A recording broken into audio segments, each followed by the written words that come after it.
96 படம் ரிலீஸ் ஆயிட்ட பிறகு பிரேம்குமார் சார் கிட்ட வந்து ஏகப்பட்ட பேர் சொன்னாங்களாம், சார் என் கதையை அப்படியே எடுத்துருக்கீங்க சார், என் வாழ்க்கையில் நடந்திருக்கு.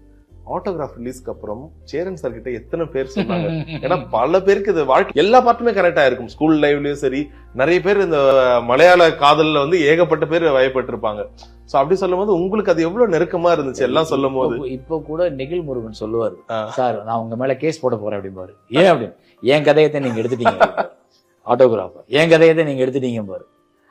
அது அன்னைக்கு எல்லாரும் கனெக்ட் பண்ணதுனால அந்த படம் அவ்வளவு பெரிய வெற்றி அடைஞ்சது. நீங்க 96 பிரேமமோ இல்ல விண்ணை தாண்டி வருவாயோ இல்ல ஆட்டோகிராஃபோ இல்ல காதலோ எதுவா இருந்தாலுமே எங்கேயோ ஒரு இடத்துல ரொம்ப மோர் கனெக்ட் வித் ஆடியன்ஸ்.